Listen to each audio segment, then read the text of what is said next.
ராகுல் காந்தியின் ஒற்றுமை நீதி யாத்திரையின் நிறைவு விழா பொதுக்கூட்டத்தில் பங்கேற்க முதலமைச்சர் மு.க.ஸ்டாலின் மும்பை பயணமாகிறார். விவரங்களை தர இணைகிறார் நம்முடைய செய்தியாளர் முனாஃப். வணக்கம். முழு விவரங்களை சொல்லலாம்.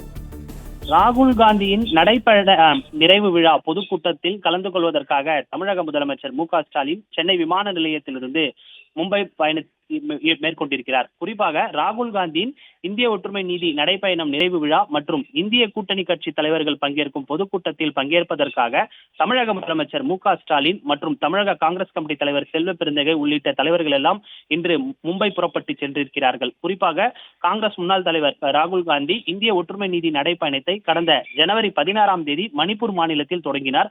மேற்கு வங்கம், உத்தரப்பிரதேசம் வழியாக இந்த பயணம் மும்பை தாதாரி நகரில் இன்று நிறைவடைகிறது. இதில் பங்கேற்பதற்காக தமிழக முதலமைச்சர் மு.க.ஸ்டாலின் மும்பை சென்றிருக்கிறார். அவருடன் தமிழக காங்கிரஸ் கமிட்டி தலைவர் செல்வ பெருந்தகை அவர்களுக்கு எல்லாம் அழைப்புகள் விடுக்கப்பட்டிருக்கிறது.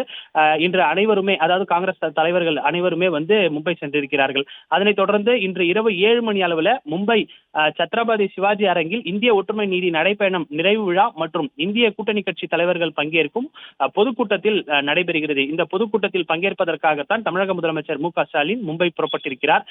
அகில இந்திய காங்கிரஸ் கட்சியினுடைய தலைவர் மல்லிகார்ஜுனா கார்கே தலைமையில் நடைபெறக்கூடிய இந்த பொதுக்கூட்டத்தில் சமாஜ்வாதி கட்சி தலைவர் அகிலேஷ் யாதவ், ராஷ்டிரிய ஜனதாதள கட்சி தலைவர் தேஜஸ்வி யாதவ், தேசியவாதிய காங்கிரஸ் தலைவர் சரத்பவார், சிவசேனா கட்சி தலைவர் உத்தவ் தாக்கர், ஆம் ஆத்மி கட்சி தலைவர்கள், மூத்த தலைவர்கள் உள்ளிட்ட எதிர்க்கட்சி தலைவர்கள் அனைவரும் பங்கேற்கிறார்கள்.